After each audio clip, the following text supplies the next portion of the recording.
네, 솔로몬이 여호와의 성전과 궁을 다 완공했습니다. 20년 걸렸습니다. 대단하죠? 20년 걸렸습니다. 그런데 그때 어느 말씀을 보니까 하나님께서 기브온에서와 같이 솔로몬에게 또 말씀을 하십니다. 뭐라고 말씀하시냐면요, 내 기도와 내가 내 앞에서 간구한 바를 내가 들었다라고 말씀하십니다. 얼마나 감사한 일입니까? 우리가 간구하는 이 기도가 하나님께서 내가 들었다라고 말씀하시면 어떠실 것 같아요? 아주 그 삶에 생기가 돌지 않겠습니까? 그런데 오늘 보면 기브온에서와 같이라고 말씀하십니다. 자, 1000번째 후에 여호와께서 기브온 산당에서 솔로몬에게 나타나셔가지고 그 말씀을 하시잖아요. 근데 그 말씀하는 방법을 보니까 꿈을 통해서 솔로몬에게 말씀하셨대요. 그러면 여러분 어떤 생각이 드십니까? 솔로몬은 지금 육신의 이 우리가 보이는 환경, 이 모든 데에서는 지금 그것에 집중하는 게 아니라 영으로 하나님 앞에 하나님께서 어떤 일을 하시는지 영적으로 깨어 있는 상태인 거예요.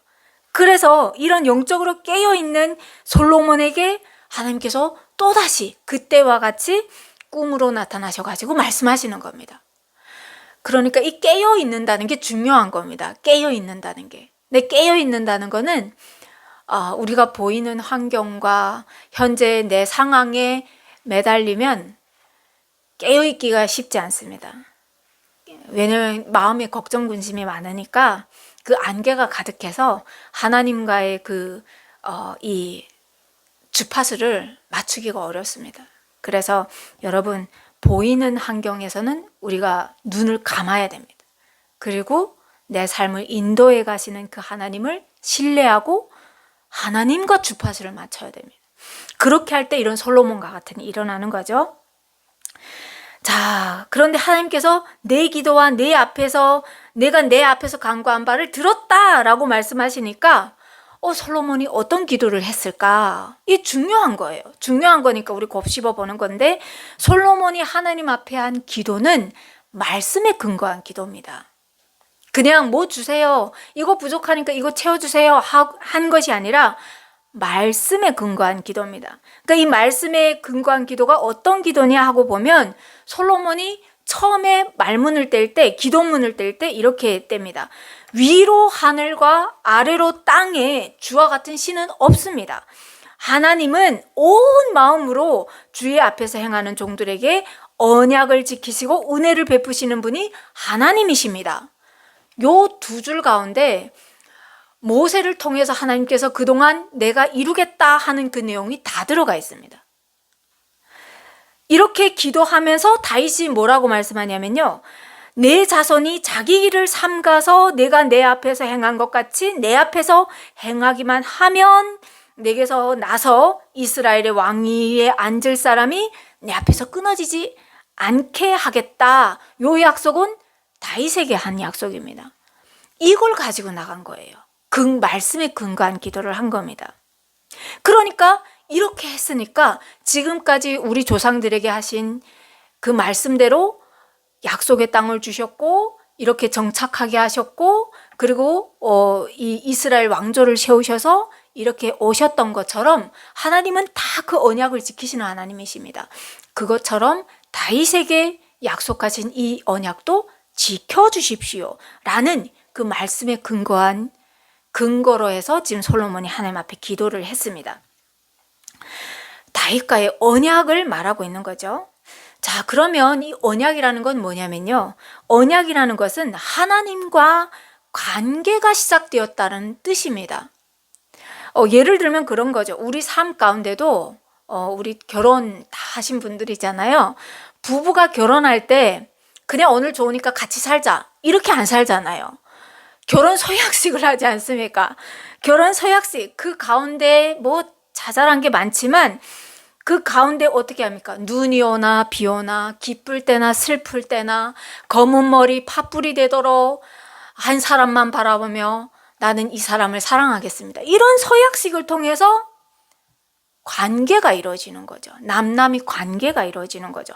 자, 이것처럼 회사에 들어갈 때도 사인을 하지 않습니까? 나는 회사의 규칙을 이런 걸 지킬 겁니다.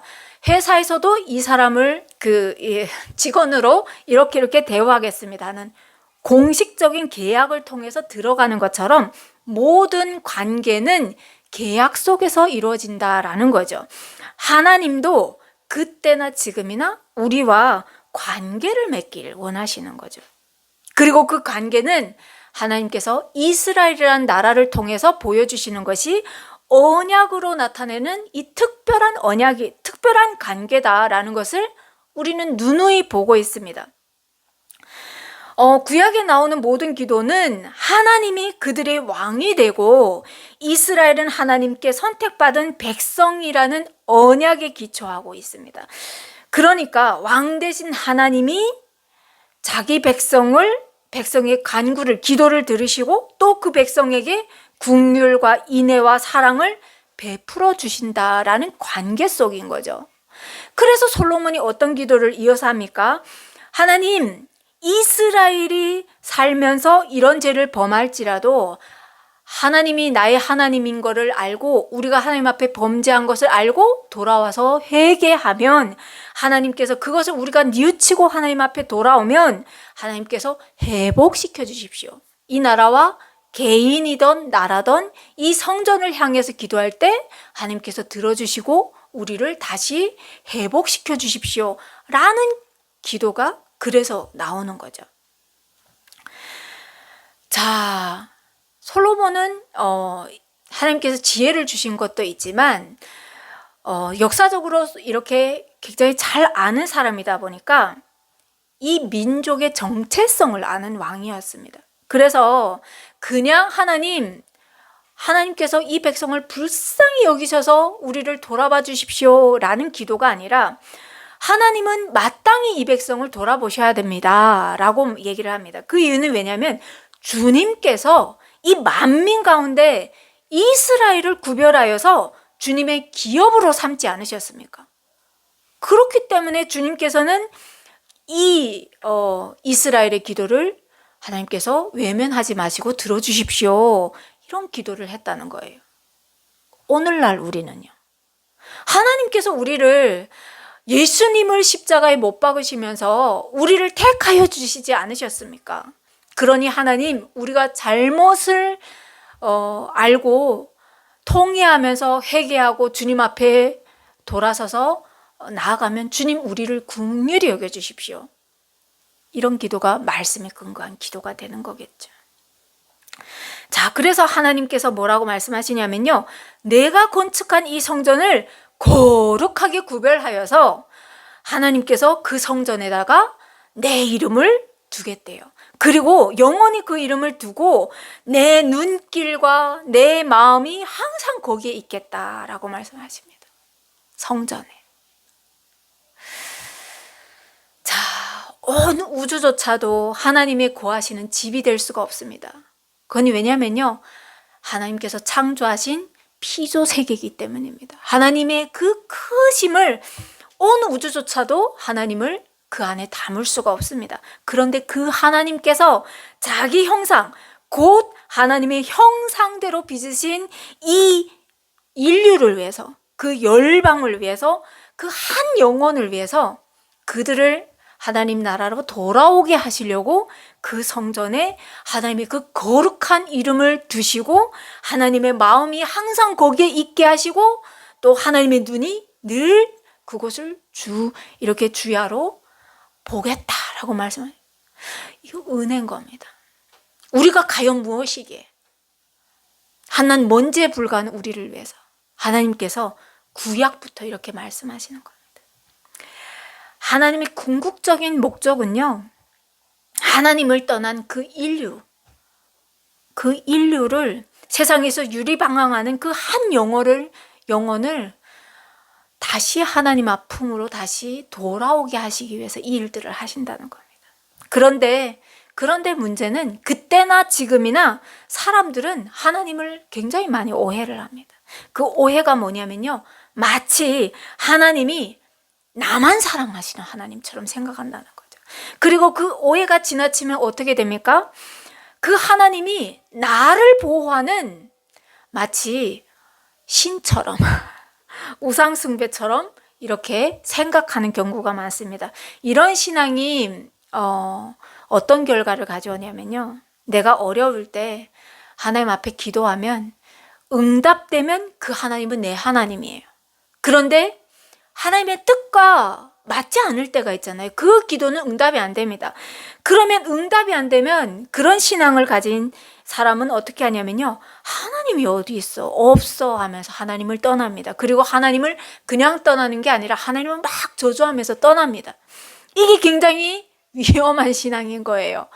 그냥 떠나도 모르겠는데 하나님을 막 저주하면서 떠나면 그 사람은 돌아올 기회를 놓치는 겁니다.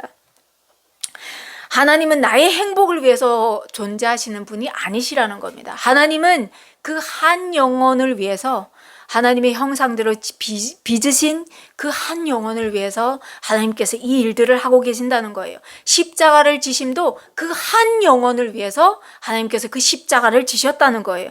그래서 하나님께서 요한복음 3장 16절 17절에서 뭐라고 말씀하십니까? 하나님이 세상을 이처럼 사랑하사 독생자를 주셨으니 이는 그를 믿는 자마다 멸망하지 않고 영생을 얻게 하려 하심이라. 하나님이 그 아들을 보내심은 세상을 심판하려 하심이 아니요 그로 말미암아 세상이 구원을 받게 하려 하심이라. 이게 하나님의 마음입니다. 그래서 우리도 작은 시야를 갖고 나 한 명의 그 복을 위해서, 내 한 가정의 복을 위해서 하나님을 붙잡으면 안 됩니다. 하나님께서 이루시는 그 놀라운 경륜 가운데 내가 그 통로로 쓰임 받기를 원하면서 하나님께서 이 시대의 이 한반도를 어떻게 쓰시는지, 그 북한 땅에서 왜 나를 건지셔서 여기까지 불러오셨는지, 하나님의 그 뜻은 어디에 있는지, 그런 걸 구하면서 우리가 나가야 됩니다. 그러면 그런 생각 드시죠? 내 필요한 것은 누가 채워주지? 하나님의 뜻을 구할 때, 하나님의 그 경륜을 바라보면서 나아갈 때 우리의 필요한 것들은요, 하나님 그냥 다 채워주십니다. 왜냐하면 만물을 창조하신 분이 그분이시기 때문입니다. 우리가 구하는 그 사소한 것 다 아버지로부터 나오기 때문입니다. 자, 그리고 또 우리가 한 가지 여기서 놓치지 말아야 되는 것은 하나님께서 바라보시는 그 한 사람이 누구냐라는 겁니다. 그 한 사람. 신약에서도 나오는 말씀이지만 하나님은 심령이 가난한 자, 애통하는 자, 하나님의 말씀을 주야로 바라보는 자. 이렇게 얘기하면 사람들은 흔히 어떻게 생각하냐면요, 당장 오늘 내일 먹을 게 없어서 뭘 먹고 살지? 이런 사람이 심령이 가난한 자라고 생각합니다. 아니에요. 그게 아니에요. 모든 것들이 다 충분하지만 내가 하나님 앞에서 내가 구해야 되는 것이 무엇이지? 하나님 기뻐하시는 것이 무엇입니까?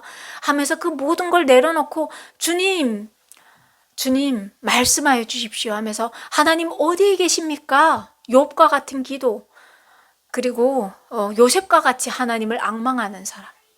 하나님 어디에 있습니까? 나에게 오는 그 고난이 보이는 것이 아니라 다윗이 위대하다고 하는 이야기는 왜 다윗을 위대하다고 합니까? 그 자기 고난을 보지 않았다는 거예요. 하나님께서 일하심을 바라보는 다윗이었기 때문에 다윗과 같은 길을 걸으라고 말씀하시는 겁니다. 그래서 심령이 애통한 자, 심령이 가난한 자라고 말씀하시는 그 이유는 하나님께서 오늘 나를 통해서 무슨 말씀을 하시는지 그 길을 기울이고 있는 그 한 사람, 그 사람을 보고 심령이 가난한 자, 애통한 자, 또 하나님의 말씀을 주야로 묵상하는 자라고 얘기합니다. 그런 사람을, 한 사람을 찾으시는데 하나님께서 그래서 솔로몬에게 말씀하시잖아요. 그래, 내가 약속에 근거한 그 기도 다 들었어. 그래서 내가 지은 이 성전을 내가 거룩하게 구별하여서 내 이름을 그곳에 두고, 영원히 두고 내 마음이 항상 있을 거야. 그러니 솔로몬, 너는 어떻게 해야 하냐면 다윗이 행함 같이 너는 마음을 온전히 하고 바르게 하여서 내 앞에서 행하며 내가 내게 명령한 대로 온갖 일에 순종하여 내 법도와 율례를 지켜라. 그리하면 다윗 왕조에 약속하신 그 약속들을 다 이루어주겠다라고 말씀하시는 겁니다. 심령이 가난한 자, 하나님 앞에서 애통한 자, 이렇게 살라고 솔로몬에게 말씀하시는 겁니다. 이 말씀은 우리에게도 해당되는 말씀입니다. 그때 다윗에게 한 말씀이지 우리와 무슨 상관이 있어? 아닙니다. 하나님은 변개가 없으신 분이시기 때문에 변함이 없으신 분이십니다. 우리 사람들처럼 오늘 이랬다 내일 저랬다 변덕이 심한 하나님이 아니시고 약속하시면 그 약속을 신실하게 응답하시는 분이시기 때문에 변개가 없으신 분이시기 때문에 그분은 오늘도 우리에게 하시는 말씀입니다. 같은 말씀입니다. 하나님을 경외하면서 사는 삶. 그래서 인류의 모든 죄를 대신 사하시기 위해서 십자가를 지신 예수님의 그 사랑을 깊이 묵상하는 그 사람, 예수님을 본받아 살려고 하는 그 한 사람이 되어라고 말씀하시는 거죠. 예수님께서 말씀하셨습니다. 내 계명은 곧 내가 너희를 사랑한 것 같이 너희도 서로 사랑하라 하는 이것이라 라고 말씀하십니다. 사람이 친구를 위하여 자기 목숨을 버리면 이보다 더 큰 사랑이 없나니 너희는 내가 명하는 대로 행하면 곧 예수님의 친구라 라고 말씀하십니다. 여러분, 누가 과연 예수님처럼 살 수가 있습니까? 그러면 이룰 수 없는 그 말씀을 예수님께서 하라고 하실까요? 아닙니다. 아닙니다. 심령이 가난한 자, 애통한 자, 하나님 앞에서 말씀으로 주야로 묵상하는 그 사람은 하나님께서 주시는 그 은혜가 충만해서 그래서 이런 삶이 가능해집니다. 자, 이런 말씀을 하시면서 하나님께서 솔로몬에게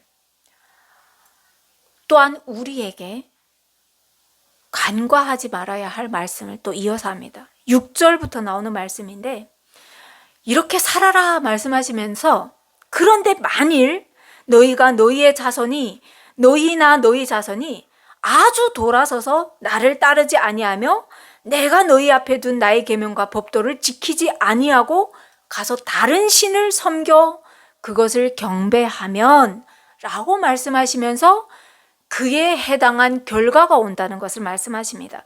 내가 이스라엘을 내가 그들에게 준 땅에서 끊어버리겠대요. 여러분, 우리는 구약부터 쭉 봐서 압니다. 아브라함부터 봐서 압니다. 아이 한 명도 낳지 못해서 불임으로 끙끙거리던 그 아브라함에게 민족을 만들어 주시고 그리고 땅 한 떼기 없던 그 민족에게 가나안을 약속해 주지 않습니까? 약속의 땅을, 그 땅을 기업으로 주십니다. 그런데 하나님께서 그 시내산 율법을 주시면서 하나님의 법대로 살아라. 그런데 이 법을 저버리고 세상의 많은 나라들처럼 살겠다고 하시면 하나님께서 내가 준 그 기업에서 그 땅에서 너희를 끊어버리겠대요. 끊어버린다는 건 뭘까요? 하나님께서 외면하시겠다는 거예요. 하나님께서 외면하시면 어떤 일이 닥치죠?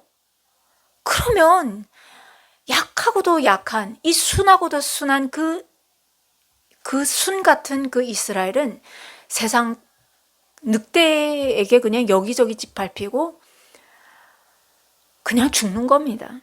이렇게 말씀하시면서 네가 내 이름을 위하여 거룩하게 지은 이 성전이라도 또 하나님께서 거룩하게 구별하여서 내 이름을 거기에 영원히 두고 내 눈을 거기에 두고 내 마음을 두겠다고 약속한 이 성전이라도 내가 버려버리겠대. 그리고 나서 어떻게 한다고요? 모든 민족 가운데 속담거리와 이야기거리가 되게 한대요. 막 비웃음거리가 되게 하겠다는 거예요. 비참하지 않습니까? 그 비참함이 어떤 비참함인가라고 보니까 오가는 길목이잖아요. 이스라엘이라는 것은 유럽과 아프리카를 잇는 길목입니다. 그러니까 그 길목을 오가는 그 상인들, 모든 사람들이 오가면서 이 높은 성전을 보면서 금으로 그냥 안팎을 칠한 이 성전을 보면서, 그런데요, 아니 그들의 신은 여호와가 아니었어? 여호와께서 무슨 까닭으로 이 땅과 이 성전에 이같이 행하였는가? 여러분, 이제 우리가 앞으로 역사서를 통해서 이스라엘이 어떻게 멸망하는지를 봅니다. 사람이 살지 못하는 그런 것으로 되지 않습니까? 여우가 와서 이 성전에 언제 사람이 살았는고 할 정도로 여우가 와서 뛰노는 그런 지경이 된다는 거예요. 그래서 오가는 사람들이 그렇게 한대요. 여호와께서 무슨 까닭으로 이 땅과 이 성전에 이같이 행하였는고 하면서, 그렇게 말하면 사람들이 다 그런데요. 아니 그들의 조상들을 애굽 땅에서 인도하여 내신 그들의 하나님 여호와를 버리고 다른 신을 쫓아가서 따라가서 그를 경배하여 섬겼기에 여호와께서 이렇게 했노라. 우상을 섬기는 그 사람들은 이 우상이 자기들에게 아무것도 해주는 게 없다는 걸 알면서도 자기의 그 우상 단지를 함부로 버리지 않는데요. 그런데 심지어 이스라엘 애굽에서 노예로 살아가던 그 민족을 하나님께서, 살아계신 하나님께서 10가지 재앙을 들어서 살아있는 하나님이라고 분명히 말씀하시면서 이렇게 이끌어내어서 하나님 나라로 세워주셨는데, 그러니까 열국이 다 받지 않습니까? 그런데도 그들이 자기의 신을 헌신짝같이 버려서, 그래서 이 나라가 이렇게 되었노라고 이야기거리가 되고 조롱거리가 된다는 거예요. 그래서 하나님께서 솔로몬에게 경고하신 거죠. 그러니 너희는 그렇게 하지 말고 여호와 신을 버리지 말고 하나님 앞에 살아라. 그러면 여러분 궁금하지 않습니까? 아니 이방 사람들도 자기 그 우상단지를 버리지 않는데 왜 우리는, 그 이스라엘은 자신을 건져준 그 하나님을 헌신짝같이 그렇게 버릴까 궁금하지 않습니까? 자, 애굽에서 종살이하던 이스라엘은 하나님의 택함을 받아서 가나안 땅을 기업으로 받고 이 나라의 백성이 되었지만, 이 나라의 주인이 되었지만, 이스라엘은 유목민으로 살아가던 민족이지 않습니까? 그런데 가나안은 농업을 경영하는, 그러니까 유목민은 떠돌이 생활을 하는 민족이라고 하면 이 사람들은 농경사회로 정착하는 그런 문화입니다. 그러니까 견눈으로 농사를 어떻게 지어야 되는지 하면서 이 가나안 사람들이 무엇을 하는지 하면서 그들을 따라가기 시작하는 거예요. 그래서 가만히 보니까 이 토착민들을 어떻게 합니까? 가나안 땅에서는 풍요의 신 바알을 숭배하는 문화가 있는 거예요. 그래서 이 이스라엘 사람들이 어떻게 합니까? 농사를 지으려면 저렇게 해야 되는구나. 늦은 비와 이른 비를 주시는 분은 하나님이라고 분명히 성경에서 말씀하셨는데, 그들은 가나안 문화처럼 해야 농사가 잘 되는구나 하면서 그들의 신앙을 쫓아서 여호와 신을 가감하게 버립니다. 버리거나 아니면 여호와 신앙과 바알 신앙을 혼합하여서 경배하는 거예요. 세상과 하나님 사이에 두 발 다 담그고, 여기서 복 주면 받고 저기서도 복 주면 받고 이런 말도 안 되는 신앙생활을 한다는 거예요. 그래서 하나님께서 말씀하시잖아요. 너희는 뜨겁든지 차든지 하라. 뜨뜻미지근한 그런 것은 하나님께서 다 쓸어서 어디에 버린다고요? 활활 타오르는 지옥불에 던져버리겠다고 말씀하시지 않습니까? 그러니까 이것은 뭐냐면요, 여호와냐 바알이냐 하는 문제가 아니라, 단지 신의 이름 문제가 아니라 어떤 신관을 가지느냐 하는 문제예요. 그리고 그에 따라서 어떤 게 됩니까? 나라의 구조와 질서가 달라지는 겁니다. 왜 하나님께서 가나안 땅에 들어가면서 그 나라 사람들을 진멸하라고 하셨는지, 여러분 인간적으로 해석하면 안 보여요. 그런데 하나님께서 왜 그 땅을 진멸하라고 하셨는지 하나님의 신관으로 바라봐야 됩니다. 그 땅은 그냥 나라가 아닌 거예요. 하나님의 나라입니다. 열국이 보고 하나님의 나라를 본받고 하나님의 나라로 들어오는 깃발과 같은 역할을 하는 나라인데 이스라엘이 그 역할을 잘 감당 못한 거예요. 여호와 하나님은 어떤 하나님이냐면요, 애굽에서 종살이하던 이스라엘을 이끌어내신 분만 아니라 억눌리고 고통받는 자들을 돌보시고 자유와 생명을 사랑하시는 분이시라면, 여러분 반면에 바알 신앙은 어떤 신앙입니까? 그들은 끝없는 풍요를 추구하는 계급사회입니다. 계급사회. 많이 가진 사람이 약한 사람을 집어삼키고 그 사람의 것을 다 약탈하고 내 것으로 삼고 노예로 삼는 계급사회입니다. 그럼 뭡니까? 애굽에서 아무리 탈출하여 나왔다고 해도 애굽 사회랑 똑같은 사회인 거예요. 그래서 하나님께서 여호와 하나님을 따르라는 거예요. 여호와 하나님께 생명이 있다라는 말씀을 하시는 거죠. 자, 이렇게 하나님께 은혜를 입은 솔로몬 왕조, 어떤 모습이었는지 우리가 보겠습니다. 자, 그 이후의 내용을 보면요, 솔로몬과 히람의 거래가 나옵니다. 거래가 나오는데 솔로몬이 20년 동안 건축 자재를 어디서 가져옵니까? 두로라는 나라에서 가지고 오지 않습니까? 이런 건축 자재들과 금을 보낸 사람이 두로 왕 히람인데, 그 대가로 솔로몬이 뭘 주냐면요, 갈릴리 땅에 성읍 20곳을 이 히람에게 줍니다. 그런데 그 도시들이 어떤 도시냐면요, 가불 땅이래요. 가불 땅. 아무데도 쓸데없는, 말하자면 돌로 이렇게 가득 쌓여 있고 농경사에서 농사를 지으려고 히람이 그 땅을 요구했는데 보니까 농사를 지을 수 없는 가불 땅을 준 거예요.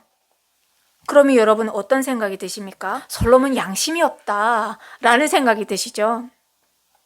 그런데 히람을 생각해 보세요. 히람.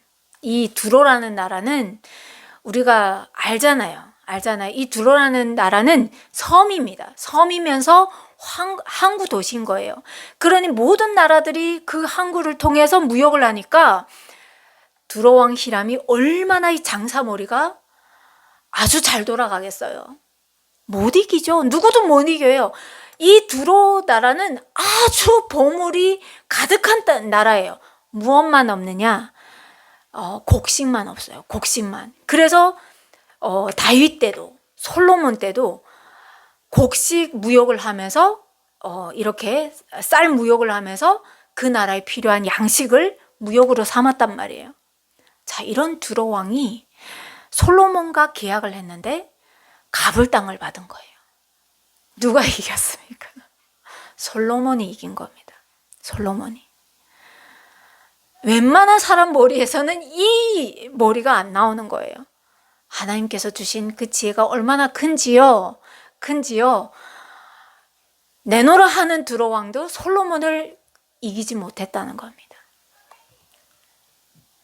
자, 이것뿐인가요? 솔로몬이 업적이 나오는데, 자, 정복 전쟁에서 다 몰아내지 못한 가나안 땅의 원주민들을 노예로 역군으로 삼아서 강제 노역에 이렇게 동원합니다.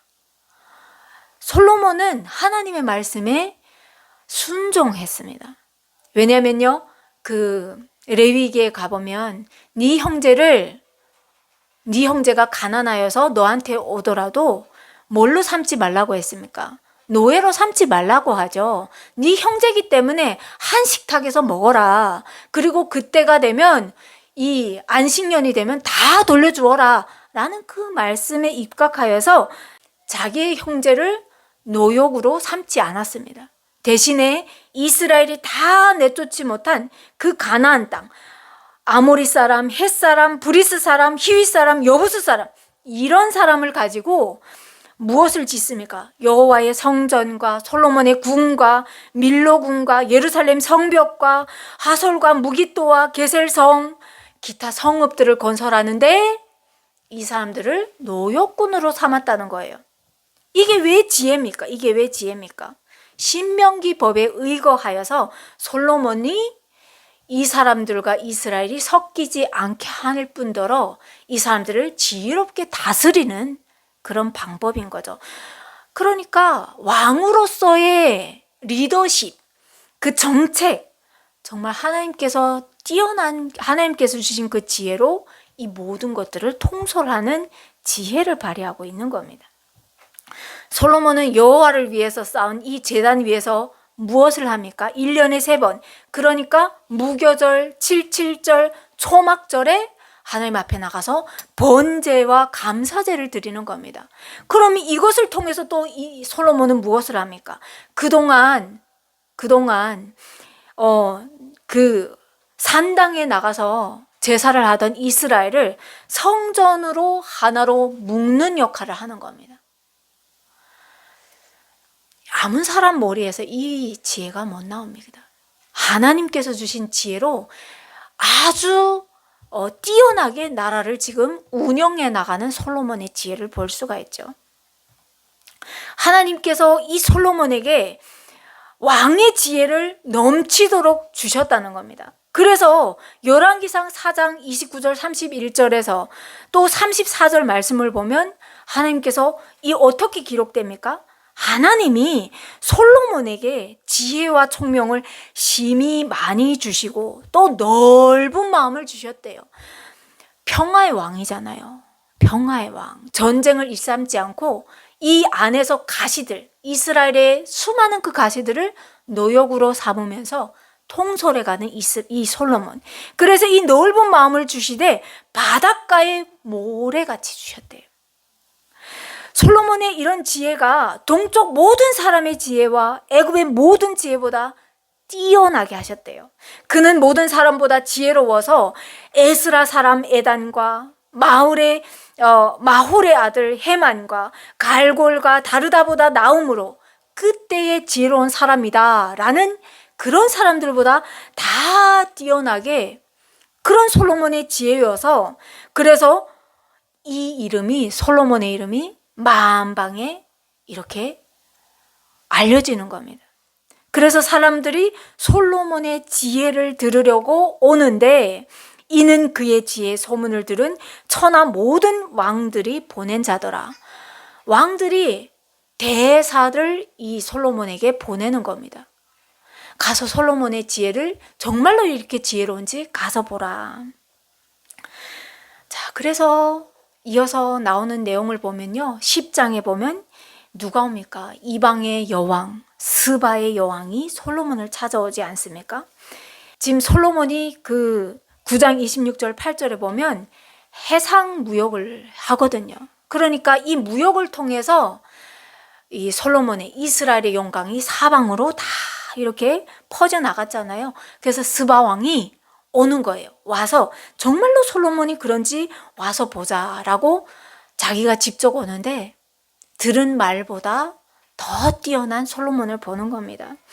그리고 이 솔로몬의 지혜를 보고 왕궁과 또 그가 날마다 먹는 이 식탁과 또 그들이 솔로몬을 섬기는 그 관원들과 이런 것들을 다 보니까 스바 여왕이 무엇을 봅니까? 아, 솔로몬을 붙드시는 여호와의 영광이 보이는 겁니다.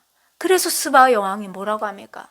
하나님을 칭송하지 않습니까? 당신은 진짜 복받은 사람이로다. 그러면서 스바 여왕이 하나님을 찬양하는, 그래서 솔로몬에게 무엇을 줍니까? 금 120달란트, 그리고 심히 많은 향품, 보석들, 이런 것들 솔로몬에게 주는데 어떤 나라에서도 이렇게 많은 향품과 금이 솔로몬에게 오지 않았다는 거예요. 그만큼 스바 여왕이 하나님 앞에 이 예물을 드리고 돌아갔다는 겁니다.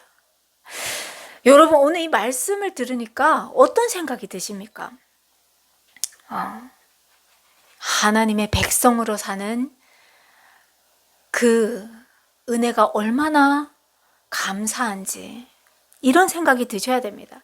하나님의 백성으로 삶을 산다는 것은 세상의 그 어떤 영화보다 정말 비할 데가 없다라는 거죠. 그리고 하나님은 또한 하나님의 백성 삼은 그 한 사람을 놓지 않으시고 하나님의 말씀에 거하는 그 백성을 위해서는 세상이 여러분을 높이는 것이 아니라 하나님께서 들어쓰신다라는 것을 솔로몬을 통해서 볼 수가 있습니다. 그래서 여러분, 이 스바 여왕이 하나님 앞에 영광을 이렇게 올려드렸던 것처럼 세상이 저와 여러분을 통해서 하나님을 본다는 사실을 잊지 마셔야 됩니다.